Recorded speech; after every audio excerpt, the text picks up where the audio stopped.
good day, listeners and viewers. It's wonderful to be here with the families of Couples for Christ.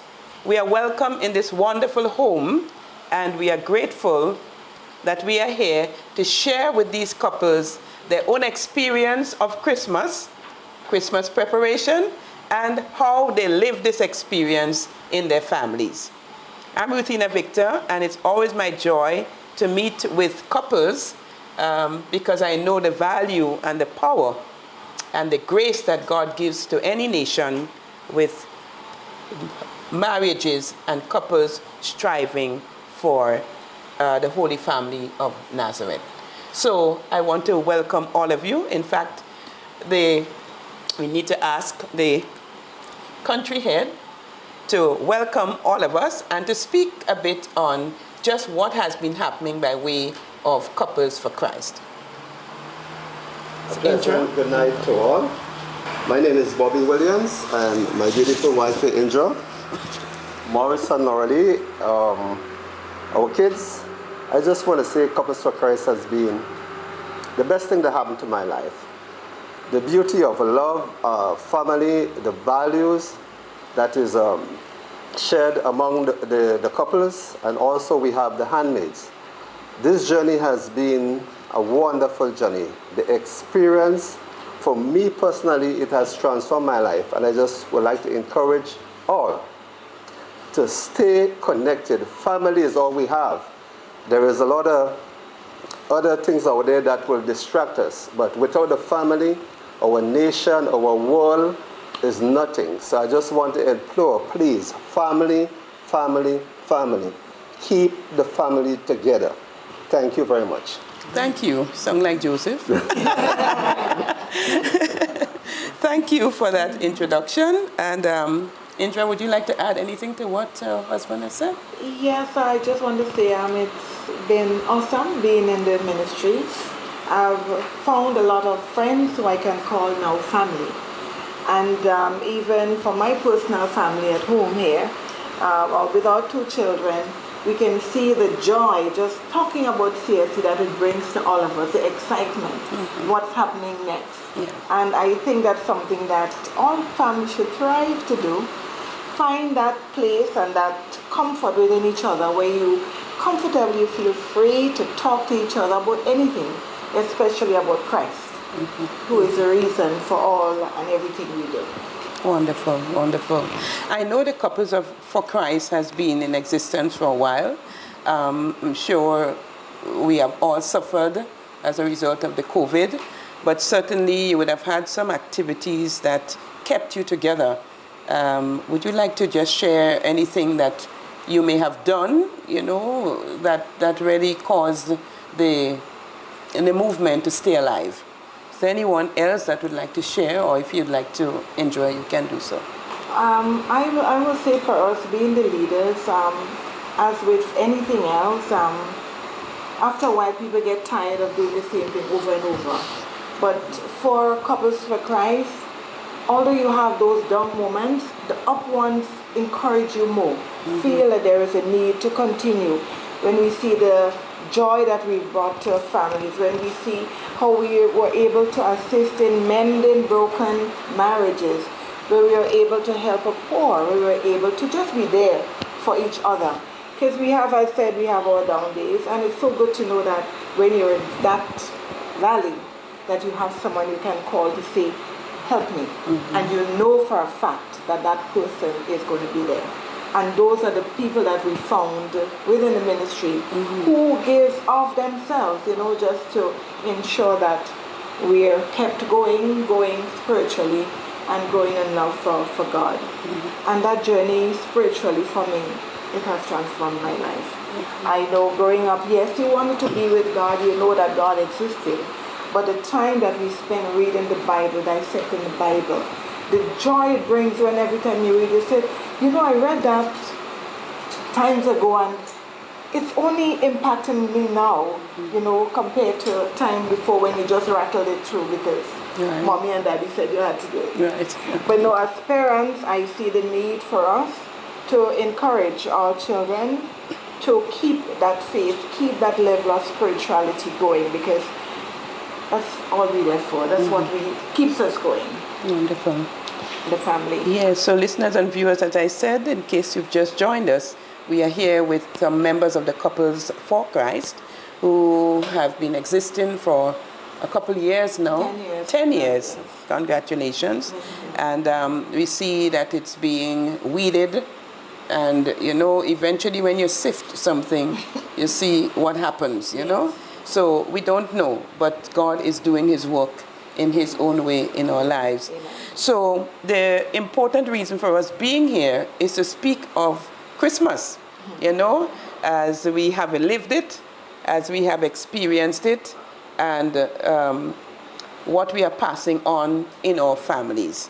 So I know all of us have had experiences of Christmas, some people pleasant, perhaps some people don't want to even recall because they have had a death at that time and, you know, different circumstances that cause them not to be able to really welcome the Christ child in the way they should. So just your own experience as you have lived it of Christmas. Any one of you can speak. Christmas for me as a child was the toys and the food. Now, these days seem to be different.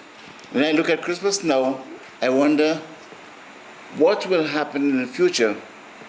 What about the real meaning of Christmas, the reason why we celebrate Christmas?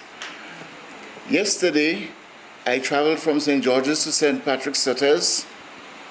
One of my passengers, not seeing lights and the usual decoration and so on around the houses, said that like people not celebrating Christmas. And it dawned to me that is what Christmas might mean for that passenger. And so our families, our household, this is what we know. And now with our children, I have 5 grandchildren, and I'm concerned about their future as growing up in the church and being Christians and followers of Christ. And I would really like them to understand the real meaning of Christmas. But Christmas for them now, as far as I see it, is the Christmas lights, the Christmas trees, and the toys, right? Now, the question is, for me, what do we do about this? What happens tomorrow when we have passed on and our children are the new or the only followers of Christ remaining? What happens then? What will they know about Christmas and the real meaning of Christmas? This is my concern. Mm-hmm. All right. So what can we do as families in the home and so on? The way of the cross is to do with us. How we help our children, our children, the grands, the neighbors, the friends, the acquaintances, the way of the cross. Everything is the spiritual. Everything is to do with the spiritual side of our lives. Once you focus and you engineer to the best of your ability the spiritual, you rest assured that the doubts relative to Christmas in the Christian setting will be significantly reduced, will be significant, the spiritual will be significantly engaging and will deliver. So as you speak, Mr. Ashby, at the same time, what was your experience of Christmas? I am a Caracol. Oh, yes. So that sends a message. That sends a message. I'm a Grenadian. Right. And Carriacou community, Christmas, all adds up and deliver sharing. And it's not just seasonal. it's a way of life. So, Christmas time is the highlight, but sharing is a daily thing in Carriacou. And so my experience of Christmas in Carriacou was, the Christmas time is the time when I got the biggest share of every possible thing. I'll get a whole cake. A whole what? A whole cake. Oh, I'll get a whole soft drink. for that, yes. I remember I'll that. get a whole soft drink. Yeah? I'll get new clothes. I'll get coins in my pockets. I never missed Mass on Christmas Eve night because I won't get. So you had to guarantee that. The family was extended. So the matriarch, the great-grandmother, and the patriarch, the great-grandfather, the centerpiece of all who belonged to the family. But the family was not just to do with blood. The family was to do with community. And so my family, and I'm talking Carriacou now, my family, its main interest was the well-being of the neighbors, those families as well. And even on Christmas Day, there was mutual sharing, house to house. I mean, whatever it is, you bring or you send, and they send, and so your table was a real representation of village. And of course, goodwill. Goodwill was very prevalent because there was no hold back on how well you feel about one another. But mind you, it was not just at Christmas time. So that sharing, that outpouring, that community engagement, that community concern and love for one another, the Christmas. Now, and bear in mind, it didn't come just so. The highlight this Christmas time is the time when I was engaged in doing all the things that must be done in the yard and around the house and all of that. But not just by me, but by the neighbor as well. So it was, as youth and growing up,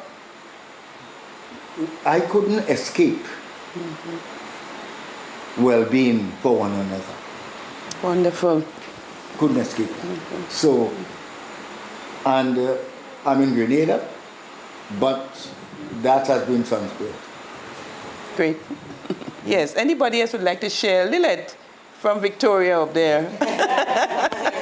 Well, it's kind of similar to Mr. Ashby, Okay. where we it was a village, a community thing, because I can remember when they had the drum was to bake is the drum. Oh, yes. They cut it up and they have it. They have layers and they put the fire on top. Coconut fire shell. below, because I'm around for a while. And that is what we used to do. Christmas time, we got together, and you could say, well, we had our yard. Yes. So they have the thing outside baking. And when we finish, if we make cake, the other family make bread, so it's passing. We send our cake and they send the bread. Christmas Day, when we have our meal, we have ice cream. Well, the family, That's what they want you to they want me to turn turn with in the can. Right, with the ice and the salt. first person to get is the neighbors. So we have to, the children now takes it to the neighbors. When the first can is done, that got on share. And then we get in our share afterwards. Set. The second set. And when we finish, we don't fight for the dash truck.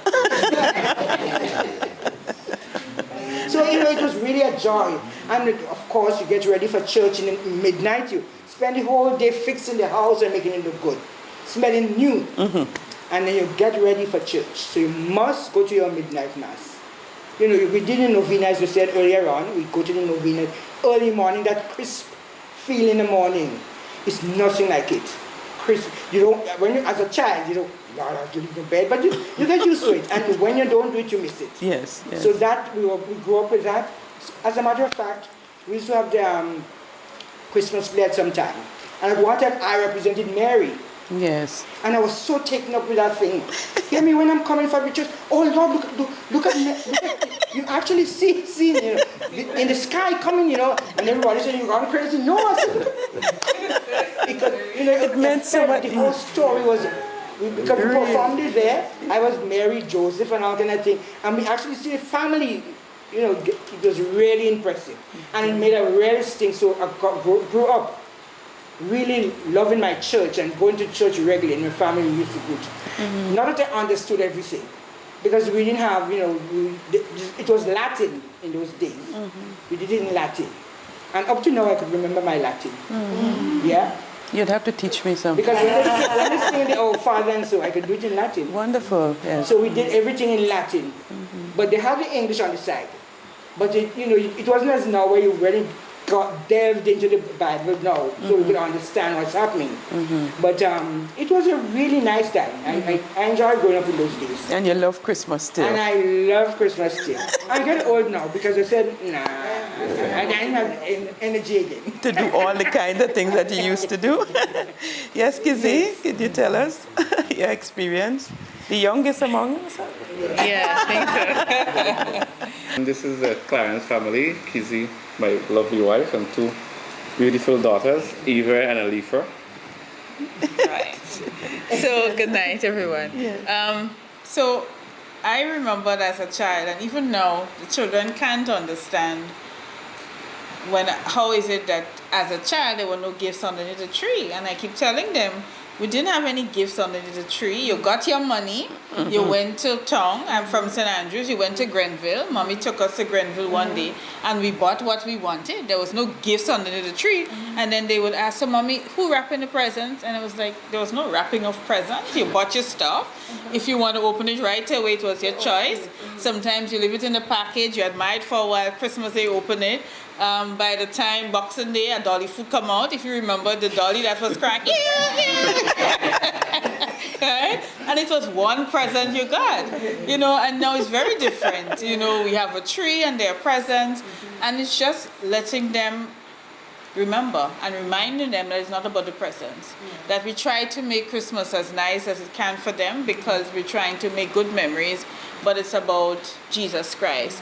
And even taking them to the novena. And now at Our Lady Help of Christians, our novena has been changed to the evening. So our novena now is 6:30 p.m. And they can understand novena at 5 a.m. And it's like, oh, going this kind of time, it's dark. And it's like, yes, that's how it was. But it's helping them and even us as a family, trying our best, even through the preparation. But getting them involved in the preparation too, in terms of the little things that they can do. But recognizing that the spiritual preparation is important. And you said the little things that they can do, like what? In terms of preparation, yes, they're going to help do little cleaning. They can help sort the clothes out and so on. I know Mommy's not slaving. I try my best not to.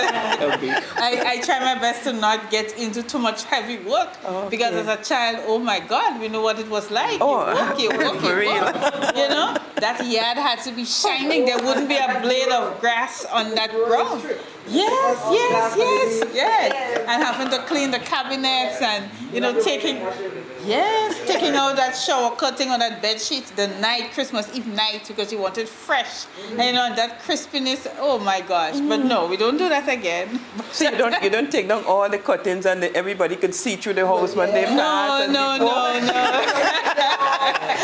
Not again, and waiting for Christmas Eve to put on curtains. No, my curtains will be up 3-4 days before and I'm good. Okay. So, because I felt that even as a child it was fun and it was good, but just the tiredness that you felt. Too much, yes. Having to go to Mass Christmas morning and you sleep the whole Christmas day and Christmas Eve day, And no, I want them to really experience the joy of it, the preparation, just being able to enjoy that Christmas, what we do celebrate the birth of Christ, and being able to celebrate it physically, emotionally, and in every part of it. Yes. Right? Yeah, and we still celebrate it as a family because we go up to our extended family on Christmas Day to have lunch. Right. That's And the children is there with us, Yes. celebrating that special time together as family. Right. I like that you added that. I was going to ask about the meal together as family, but Denise, your husband say you could talk about that meal thing, right? Evening family. Yes. Yeah. No, I will go back to St. David's a little because he spoke of Carriacou, but I'm St. David's. And one person who comes to my mind vividly is somebody called Sister Gilda. Sister Gilda was like matriarch in St. David's. She took care of all the children there. Concerts in the choir. I was a choir member since I was like 8, 9 because I went to choir practice with my aunts, Sister Gilda had them. And from the aunts, you went down to the nieces and nephews, and Sister Gilda just took control of the whole neighborhood in St. David's. And Christmas, we looked forward to Christmas Day because she had a special event for us every Christmas night. And she was the housekeeper for the priests in the presbytery. And so Christmas night, we would look forward to the ends of the turkey that the priest had, and all of that, But Sister Gilda is somebody I can't forget. She's somebody who really, she had no children for herself, but the whole of St. David's were her children. She was catechetic, she was cook, she was just about every person that you could think of in St. David's. And so after growing up in St. David's, and we have relatives, everybody in the neighborhood was related with cousin this and auntie that. And so we enjoyed going to the neighborhood throughout in Thebaid. I came from Thebaid, and then we would pass by Auntie Philippa, Uncle Wong, Sister Miss, and we go from house to house, and children would come by, and we grew with that. So now when I left St. David's and I got married, and eventually I started to live at True Blue. So I noticed there in the neighborhood that, Christmas Day, everybody's working, doing just about everything. And at the end of the day, you cook, you bake, you clean, and mealtime, you sit there, and, it's just the family. And I said, we could do better than that. So one year, I think the Greenedges came to live there. Angela and Cecil, they were new in the area, and I decided, Victor, let's invite Cecil and Angie over for lunch.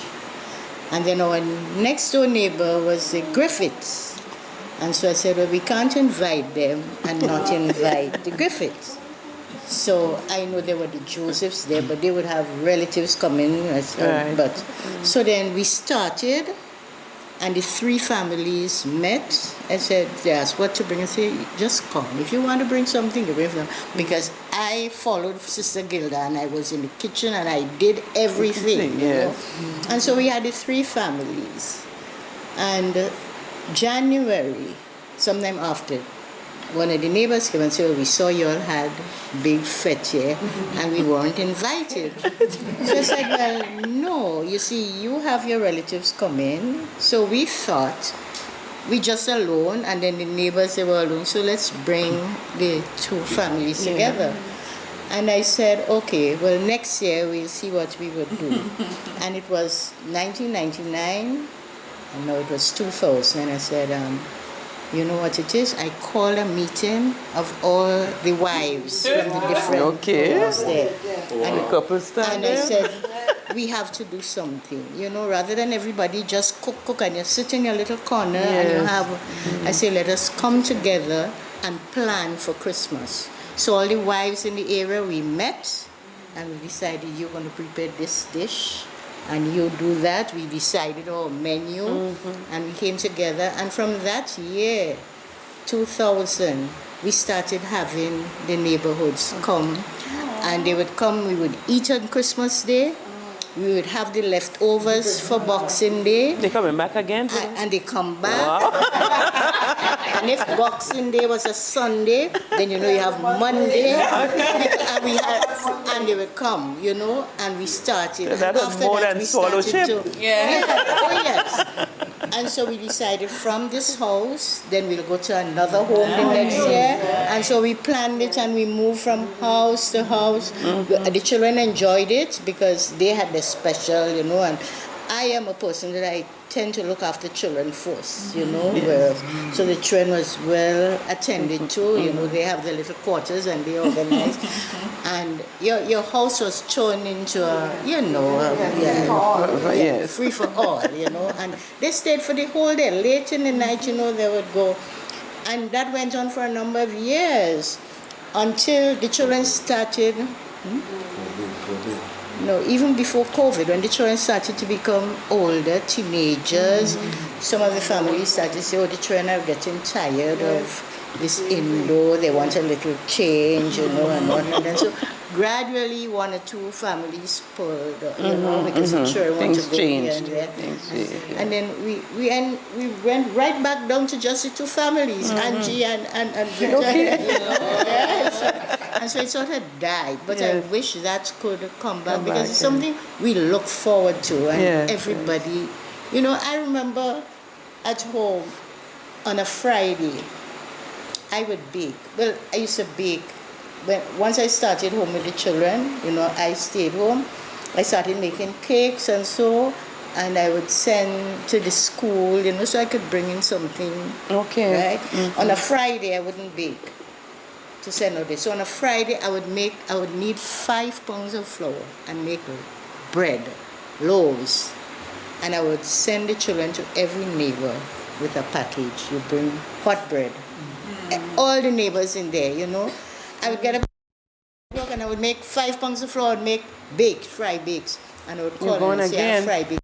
And that is on a Friday. I get up and make rolls, and I say, come, And so it's like, no, we're there, and it's like, before that started, the Victor and I used to go to his brother's home. We would go to his brother's home for Christmas, and they would come to our home Boxing. So then we extended it, and now it's going back to the family. Everybody get big, but every now and then we would have something home, and I would call the neighbors. You come back. That's really good. It's like what has started because again you see they're moving away from what we call tradition. Right. So it would be important to speak about what we would like to see preserved. Exactly. I think it's important. That community thing on Christmas. I mean, we all look forward to it. Yes. And if it is 3 days here, everybody, you're coming back. And even if there isn't enough space in the fridge, some of the neighbors would take this thing, and we come back, and we really had fun time. So those were the days, Really. But I see a quiet Joseph sitting here, and he wanted to speak a while. You see, he indicated to me. Let's hear what you have to say. Okay, good night, everybody. My name is Ronald Daniel, and I'm from Vendome, a country boy, as people say, from Vendome, And Christmas for me in Vendome was very exciting, interesting. I could remember we were living in a wooden house, a board house. Yeah. And come Christmas time, we have to scrub that the floor prior to Christmas, scrub the floor, and then we have to varnish it. You have to varnish it. So I could remember it was. My family it was 9 of us. So when we varnished that house, we had to stay in one corner because you cannot walk on the varnish when it varnished. So, mom used to tell us, go and sleep in the night time, and you didn't use when you get up in the morning time. No, so by that time, they can varnish back then. He ain't trying by morning, so she had to get up early and stay by the room, so nobody could walk in that varnish until that varnish dry. But what I think what interests me more was we have something called a safe. We have a glass and those glasses will be there for the entire year. Nobody use it, but come Christmas time, you have to take it out, wash every one of them, and put them back into the tub. And nobody would use it for them. And when the neighbor come, they would take up that glass and give the glass to the neighbor in that glass. And we home for the whole year. And we cannot use that glass. And I just couldn't understand, you know. But I think it's interesting. I can remember as a little boy, we used to go from house to house where we got serenading.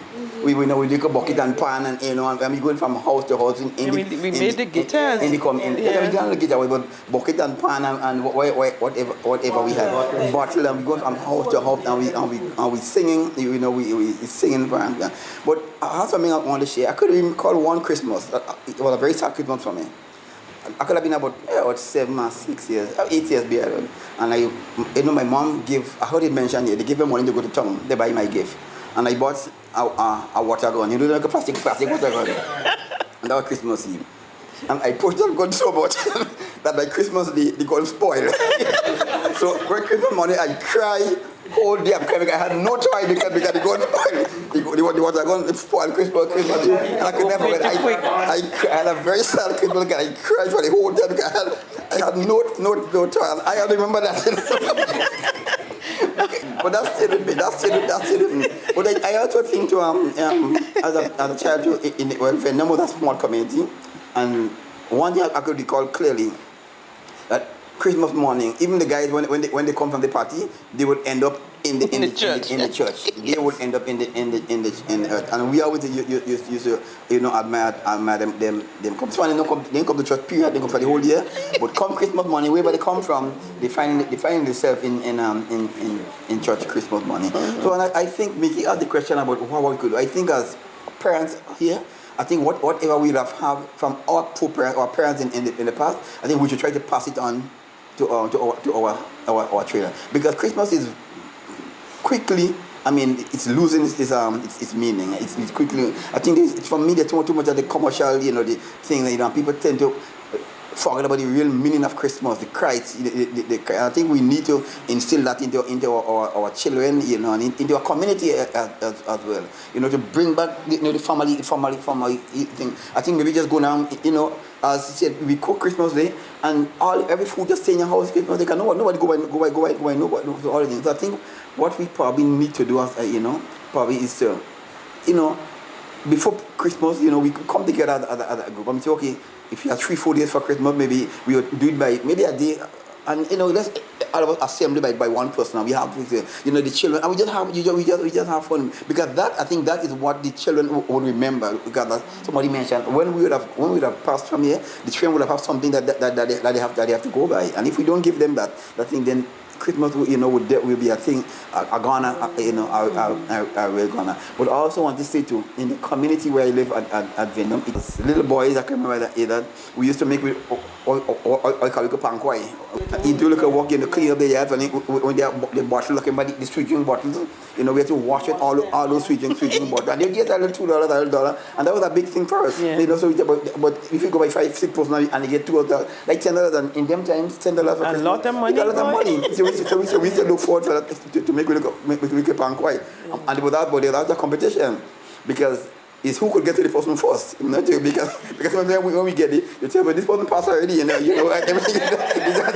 So we have to gauge it, and then people go tell about part by this person don't do that, part by this one, and I make me look at thing already, So you're not feeling, but actually you're thinking about what. So you're trying to get all the other money, to get the before, and that was a big thing for us in the community. But you talked about what we should do, but in your own family, are you able to, like all of us, able to impart some of what you have? Because it's difficult.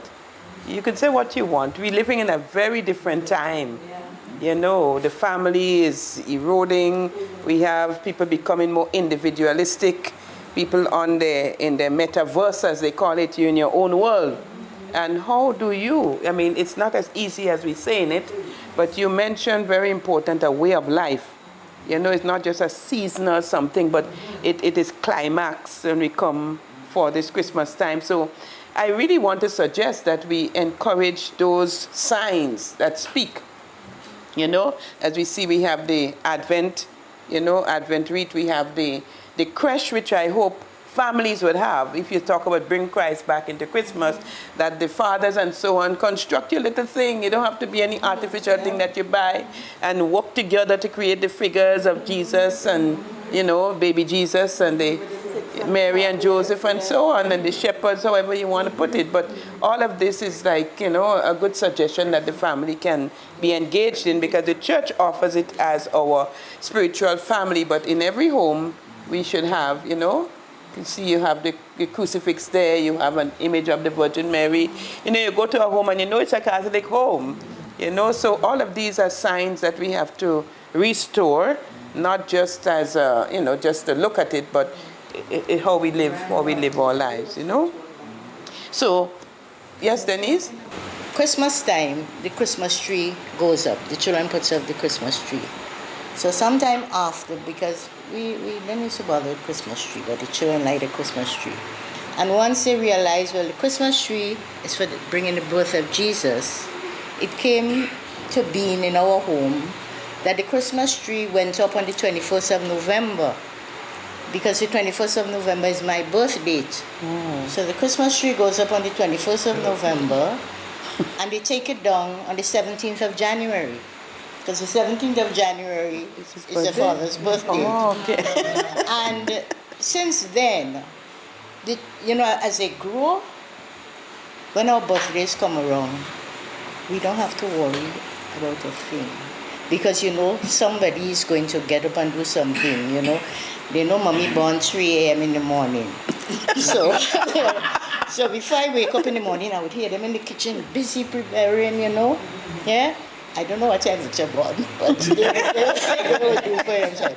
But Vaughn knows she was born 3 in the morning as well, so she expects when she gets up in the morning, something must be there, And Kara knows she's 6 in the evening, and I wouldn't say wish her a happy birthday until 6 in the evening comes.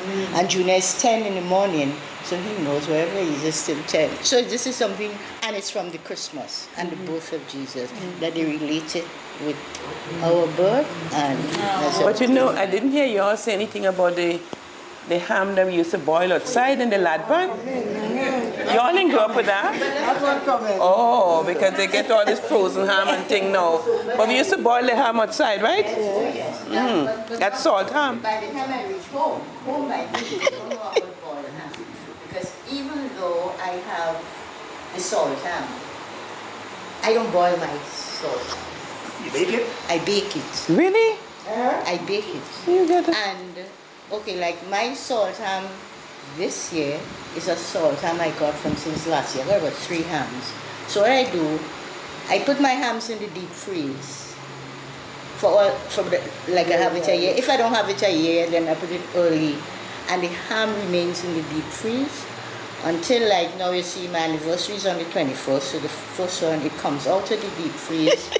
Over the weekend there, I would soak it, soak it in garlic powder and mayo and clove. And then I soak that for 12 hours. I wash it, and I soak it again in cold water. And the third soaking is in hot water. So while I'm doing that, from the frozen one, when it's thawing out, salt comes out. Okay. I soak it, so you extract the salt. Interesting. So some people came and they eat my salt ham and they're wondering, that's salt ham, it doesn't taste like salt ham. But it's because of the way I prepare it.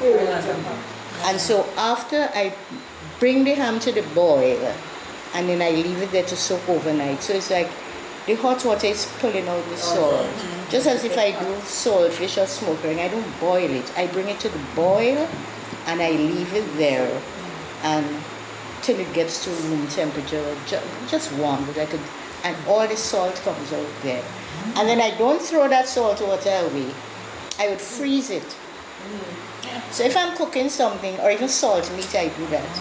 If I'm cooking, I might be cooking some split pea soup. I have no salt meat to put in it, but I have the and I put it.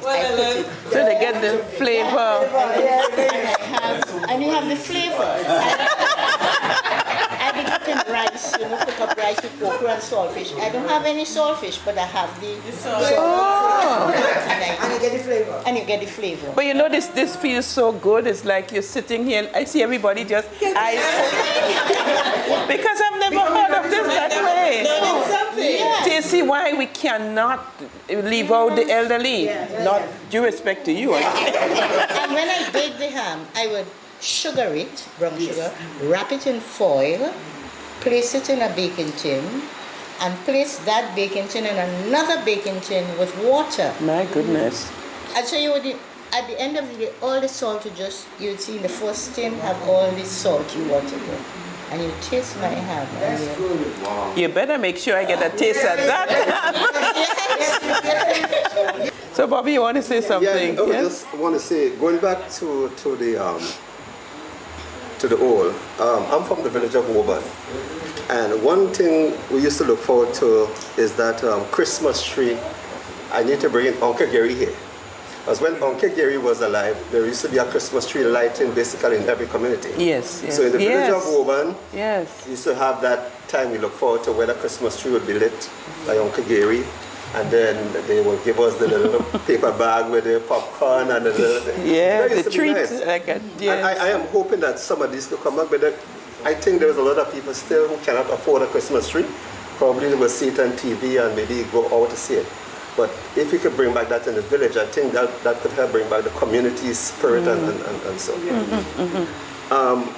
You know, it's funny that I came from a home where my mother loved Christmas. And so we talk about all the cleaning and everything. And I thought after I left home as a big man, that would have come to an end. Lo and behold. Lo and behold, I end up maybe worse. Maybe worse. And I will get into something that is very interesting. Home was small, very small, right? It was just a one bedroom. And then, so mommy and daddy sleeping in the main room, and we used to sleep in the living room. Our clothes used to be bag and old pants and things, and in the morning you had to get up, you know, to make up your bed and things like that. You know, make up your bed, right? Yeah, make up the bed, you know, pick up the bed and make up the bed and things like that. And then we arguing about who pee and who sleep and all of those. You know, but looking back on those things, it was fun. It was family, it was community, it was people looking out for one another. So, getting to know this beautiful lady, God has the best way when come down here. I say, well, you know, all this thing about taking down cutting and cleaning. I mean, of course, we had to clean. But stripping the house before Christmas and things, oh my, I dread that. But, you know, I try to make her happy. But one of the interesting things is that, I mean, coming from a woman, not sleeping on a bed, you got married to a woman, so God bless you with a wife, so you want to sleep on a bed. But when Christmas come around, the first 2 years, Rutina, Madam make up she bed. And nobody could go. I should say, Bobby, wait. We are not sleeping on this bed tonight, we are sleeping on the floor. I said, what? She said, yes, we are sleeping on the floor. No. My good friends and them, Mickey and Kenny and them, they have a name that's called Stupid Bobby. I mean, not stupid, but you know, yeah, because no way. They say, no way. They're going to sleep on the floor. You know, I do it for 1 year. They say, yes, I want, if Christ come, you must see the house beautiful. You must see the house beautiful and nice if you come. Because I prepare for it. I say, okay. I do it for the second year. And Rutina, over the last 3 years, I say, hell no. I sleep on my bed. Christ come. This is Christ. I say, this is Christ. Christ has given me you. I'm the Christ. I am the Christ in this house. I will be sleeping on this bed. You know, all this is the thing. You know, I gave her that opportunity, Rutina, not to lessen myself as a man, but just to make her feel, you know, just for a moment. She just wanted to see that fresh bed and a Christmas morning. And I thought I would just afford her the opportunity. But I mean, once was good. Twice was kind of thing. But not you know, so it's Christmas is awesome. And as I say, my wife she believes in Christmas and not so much about the decoration per se, but it's just the atmosphere and the welcoming of people into the home, you know, give you a good feeling. But one of the things with all the commercial and thing on top, I don't think we spend much time teaching our kids the real reason for the season. You know, even though long time, you know, I remember once asking mommy, why we do all of this? And she said to me, son, this was hand down. But for me, I think if Christ should happen to pass by, let him make this home beautiful and nice and clean. Lo and behold, it's only now as I start my spiritual journey, I'm really hoping that just like how we spend all the time preparing the house to be clean and nice, that our hearts, you know, could be clean, our thoughts could be clean. We are not perfect, but we are striving, you know, so our neighborhood could be clean, and by that I mean trying to reach out to the neighbor, try to live good lives. That is what I think is important. And probably if we get that spiritual aspect, then all the other little bits and pieces might be able to fall back into place. Yes. But if we continue to concentrate on just the commercial part of it, I think we will continue to lose. But it's not for the people out there to do. Every home, every parent, every guardian will have to make a start in their home in order to bring back that Christmas. Yes, thank you. We have a young man there who is looking and smiling. You're looking for him. He's probably aware who he is. So would you like to say anything? You've heard what your brothers and sisters have shared. For yourself, what's your contribution? My name is Kenny Francis, and a lot of what was said, I've experienced a lot of it. And when I was young, girl.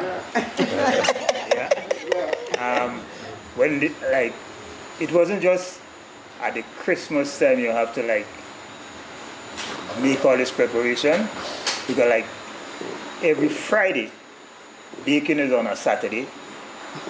Every Friday you have to go after school. You have to go get the bundle of wood, or go get the coconut shell and stuff like that for the drum oven. And the Christmas celebration itself, it wasn't that present in our home. What do you when I was a little guy, celebration of Christmas. Okay. Yeah, because there was no presents, there was no tree. It's only when I gotten probably in the teenage years, we started having, my aunt would start putting up a Christmas tree and stuff like that. And then by then, like Reynald was saying, you make a little panquai, you have your own money, you could go to town on Christmas Eve, you buy your stuff, you could go to movies. And we guys, our group at that time, we would go to 4:30 in Empire, 8:30 in Reno. We might do a midnight mass. Reno or Regal? Reno. It started off at Reno. Reno, okay. Yeah, We would, sometimes they have a midnight movie. We might stay for that. But on Christmas morning, we would all be in the church. Okay. Christmas morning, we would all be in the church. So before we wrap up this, we have two beautiful that's not a Christmas thing. That's a year. Children here, and they have their own experiences, as they see, as they look on. So can we ask you to share? Tell us your name and what Christmas means to you. Alifa. Anifa, okay. What does Christmas mean to you? You hear all these people talking about Christmas and all kinds of things. Celebrating baby Jesus. And what you look forward to? We celebrate baby. What you look forward to from mommy and so on Christmas Day? You don't look forward to no gifts or nothing? Present. Huh? Present. The present. Oh! I used the wrong word. Because your presents are wrapped, so you don't know what they'll give you this year. Is it a big surprise? It's going to be a surprise? But you have something in mind what you hope they'll give to you, or you told them? I don't. You didn't tell them? So I hope what you're thinking is what you get. Yeah? Very good. So could we hear your sister? My name is Ava. What I like for Christmas is celebrating the birth of Jesus and celebrating with family, and especially the ham. Definitely. Yes. That's the best part about Christmas. And the decorations. To me, Christmas without decorations and Christ is not Christmas. Wonderful, wonderful. You see, we need the children, and they will tell us, how this impacts on them and what they'd like to see, okay? And you can introduce them to the other important aspects, of Christmas. So this has been a really good experience being here, and I don't know, we just want to wrap up. You want to say something? A little sharing here. As mentioned, and over the years, I find we spent so much time on the last 2 days before Christmas and on the dates that we're so tired. So what I decided with my children, with my family this year, I said we're going to decorate from early December. So we have the whole of December to go and help mom, to help auntie, to help grandma, to go to choir practice because I'm in the choir. We have a lot of choir practice and that could drain you. So we decided that we're going to do it that year. This year. And it's really worked well because as I said, we can just go everywhere and just help. Okay. And they ask every day, okay, mommy, where are we going today?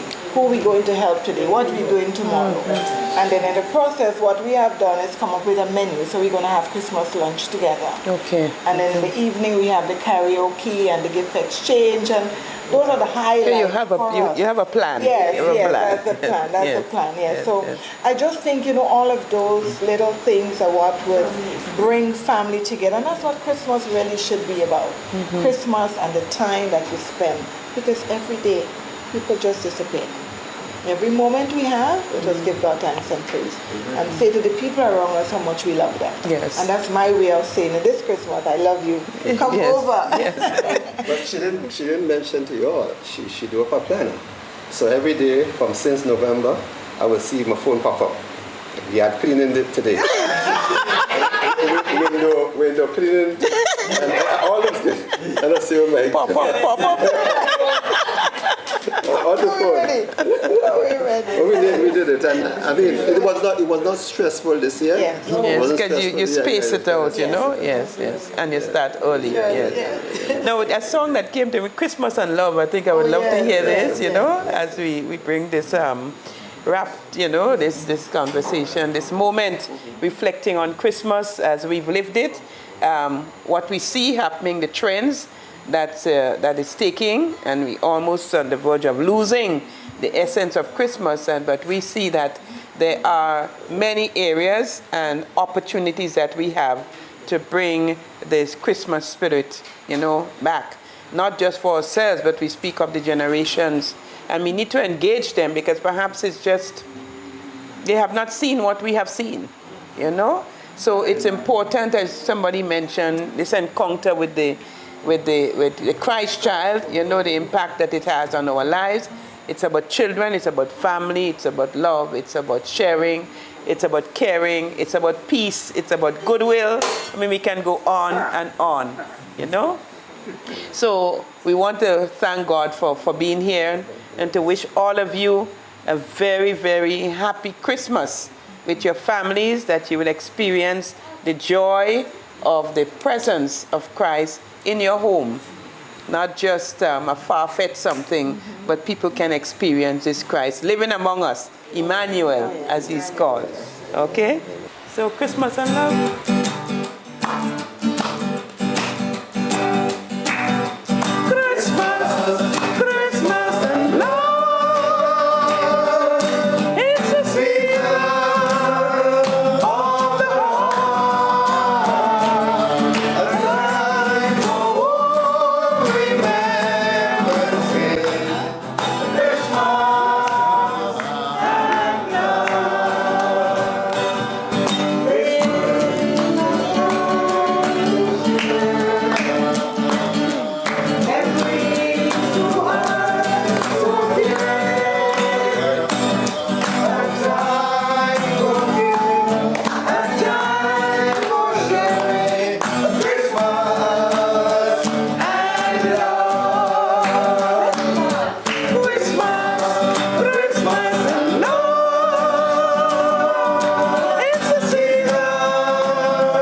all. Merry Christmas.